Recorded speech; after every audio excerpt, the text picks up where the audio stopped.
Hello everybody, and welcome to my channel. If I look familiar from the previous video, it's because I'm filming them right after another. If you did not watch the first video, go watch the first video because it is about the books that I should have loved, but I ended up not liking this year. This video is the more positive one. These are the books that I loved, and I really probably shouldn't have because they're either out of my comfort zone, wasn't expecting them, etc. Normally out of my comfort zone though. Make sure you subscribe so you can see more videos like this. We're gonna have a lot of end of year content coming out, hopefully.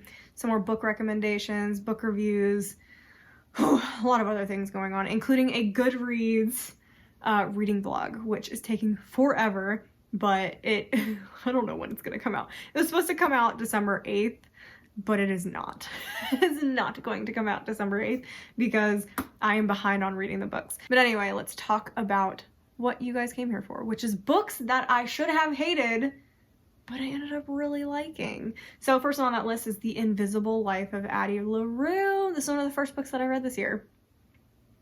Really shouldn't have liked this book. Really shouldn't have liked this book. Too sad, too depressing, character study. I don't tend to love books that are just character study, no action, etc. This book follows our main character, Addie LaRue, and she is stuck at the same age she was in, like, what, the 1400s, something like that. But she made a deal with the devil where she will live forever, but she won't be remembered. She can't write her own name. She can't make a real impact on history, although Addie finds her way. But it's just such an emotional, heart-wrenching, lovely book, and it was shocking how much I liked this book, and it has stuck with me. I read this a long time ago, and I could tell you everything that happens in that book, and to me that is a real indicator of how good a book is and how good a story is. So for me, this was such a fantastic book and came out of left field for me because I had heard things like it's slow, it's boring, there's nothing that happens, and I don't like books that are slow, and I adored this book. So I don't know what happened when I read it, but it was an experience for me. The next book on this list was The Hotel Nantucket. This is not normally a book I would pick up. I don't read a lot of just adult fiction. I don't read, it's just not normally my cup of tea because they're mostly character stories and the plot is really driven by the characters in the stories, but there was something so magical about this book. The setting was so magical, all the people working together, the absolute just like kindness that just radiated from this book. It's a feel-good read that takes place in a northeast little small town, Nantucket, and it is a hotel that is filled with people who want to make a difference in this little place and who want to have lives bigger than this place, and they have to find their place in life. And it's just so I love this book. This book is another one that I could tell you basically everything that happens in it. And there's like a little murder mystery that happens throughout the book, which is really cool. It's not like the main focus, but it is part of it, which is really neat. The next one that was a surprise, I know it's not going to seem like it should be a surprise, but you have to listen to my explanation. The House Across the Lake.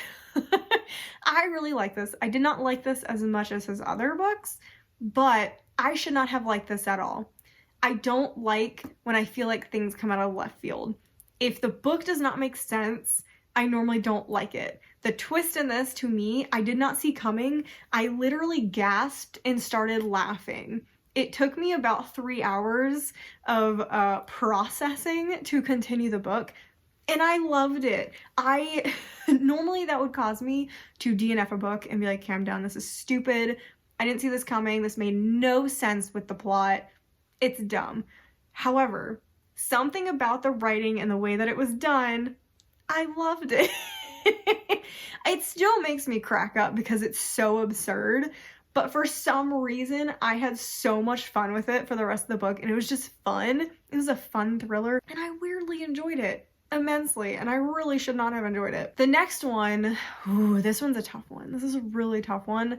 When We Were Bright and Beautiful. I think I have a whole review for that one out. I have a lot of reviews out for a lot of these, but that's a tough one. This one's so, it goes along with the idea of the other ones where this is a adult fiction. It is not something I would normally like, and it revolves around a sexual assault case, but you are not following the victim. You're following the accused family. And it's It's a raw, emotional, very different take on this type of story that I've never read before, and it has you so confused, makes you really think, because I feel like a lot of books about this type of thing are cut and dry, especially by the end, and this one was not cut and dry. There were so many layers, other stuff going on with other characters. It was just, oh my gosh, it was so emotional. And it ends up, this book isn't even about what the book kind of tells you it's about. It's about something completely different that kind of sneaks up on you, and it's so emotional. It just puts you through the ringer in this book. You will not even know who you are at the end of this book because it's just a lot. It's a lot. Tons of trigger warnings. Only read this if you are okay with reading extensively about sexual assault, because it's very, very prevalent in there. So that is definitely a big trigger warning. Another one that I really liked, and more on a lighter note, was The Fine Print. I don't like smutty books, really.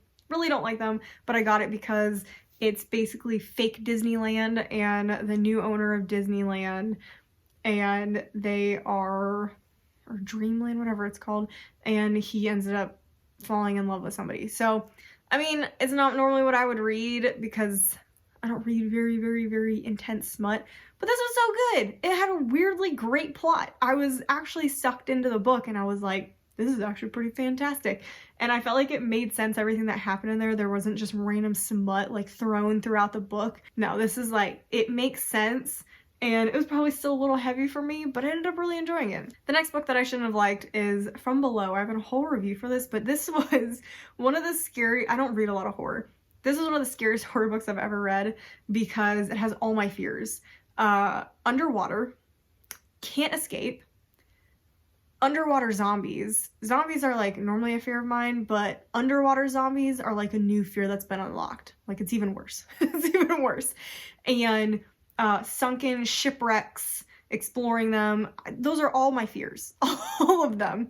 And they're all in this book. I should not have enjoyed something I was so afraid of, but it was so good because not only was the horror so well done, it was written so well, and this sense of creeping dread that just went through the whole book was so impressive, and it was just a really, really good horror book. Another one that I really shouldn't have loved as much as I did was called Even Though I Know the End. I just put out a review for this. It's not something very popular. No one knows a lot about it, but it is a fantasy fiction 1920s sapphic novella. It's so good. It has to do with angels and demons making deals with the devil, all this stuff going on, and it was so fantastic. That novella really embodied the time period better than most long books that I've read. It was so good, and the romance was so good for how short it was. The deals with the devil and the angels and all this stuff going on. It was just so well done for such a short book. So impressed with that one. And I shouldn't have liked it because I don't like short books. I don't like novellas. I don't read them. When I read them, I'm normally just like, I wish this was a long book. And I felt the same about this one. It got a 4. I wish it was a long book, but for me, a 4 for a novella is, like, I said it before, but it is a grand slam for me. So very, very impressed with that one. Another one that I really shouldn't have liked because I went into it terrified that I was going to hate it was Poster Girl by Veronica Roth. Shouldn't have liked it because the Divergent series. I know it sounds weird, and you shouldn't judge an author by previous books. Well, actually, I feel like that's kind of the point. You shouldn't judge an author based on like the ending of a book because they may do better on the next one. Because I liked her writing. I liked her writing in the Divergent series. So I was like, okay, I'll probably be fine with the writing. But I also don't love dystopian that much. I loved it when I was like 12.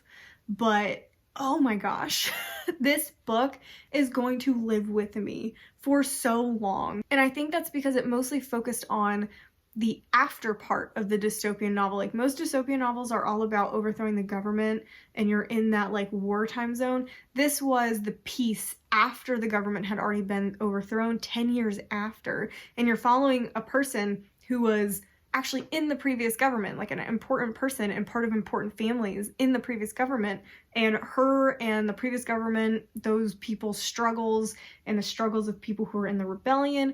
And it's just, oh, I shouldn't have liked it because it's dystopian. It is basically a character story. It is so sad. It is heart-wrenching, and I tend not to like those books. I feel icky after reading them, but I was so emotional at the end of this book, and for some reason I loved it. I don't know why. And then I was really nervous about reading a Veronica Roth book after the Divergent ending mess. So there was a lot of reasons I shouldn't have liked that one. But anyway, those are the books that I loved, but I really shouldn't have. Or as the title says, books I should have hated, but didn't. Obviously, it's a much shorter list than the previous video. I like this one better because it's more positive. I like reflecting on the positives more than the negatives. But anyway, that's the video. If you have read any of these books, make sure you leave a comment down below about what you thought about them. I don't care if you didn't like them. I would love to read what you thought. It's always really nice to read what other people are thinking about the books, even if they don't agree with what I think. And yeah, that's it. Make sure you subscribe to see more videos like this, and I will see you in the next one.